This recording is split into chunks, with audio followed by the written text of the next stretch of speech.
Hello students, welcome back to my online class. Today we are going to discuss our fifth chapter, and the name of the chapter is The Hummingbird That Lived Through Winter. So here I am going to discuss the summary and you listen it carefully. Then I will suggest you must go through the story very carefully to understand it. So let's start. The story describes how an old man named Dickon, who was almost blind but loved all things living, brought a hummingbird to life. Dickon was a poor man who lived in an ordinary house.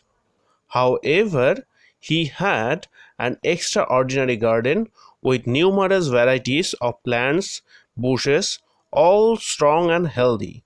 One day, when the author was returning from Sunday school, he saw Dickon pacing up and down the garden with something held in his hands. Curious, the narrator walked over and saw that he had a hummingbird clasped in his hands. The bird was almost dead for the cold. Dickon, who couldn't see, asked the boy what it was, and the latter described it as best as he could. The narrator couldn't but compare the lively, busy hummingbirds he used to see in summer with his helpless, pathetic one. However, the old man asked the narrator to help him revive the bird. He first blew warm breath over the bird, then he asked the narrator to swam a spoonful of honey and pour it over his hands. After a moment, the hummingbird gradually came to life.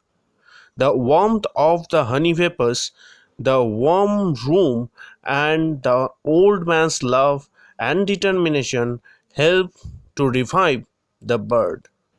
Soon the bird was out of the old man's hand and spinning around the room. The old man sat listening attentively, asking the boy questions about the bird. When the bird was fully recovered, it became restless and wanted to go. The old man asked the narrator to open the window and let the bird out. The boy was a little unsure, as he was worried that the hummingbird might not survive. But Dickon said that the hummingbird wanted to go, so it should be allowed to do so. And so the hummingbird flew out. The narrator often wondered if that hummingbird had survived the severe winter.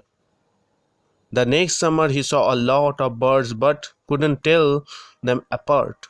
When he asked Dickon if the bird had survived, the latter replied that the narrator should look around. He would then see hummingbirds flying around. Each of these birds represented the birds they have saved. So this was the summary of the story. So I hope you understand the outline or the story outline of the story. So this much for today. Thank you.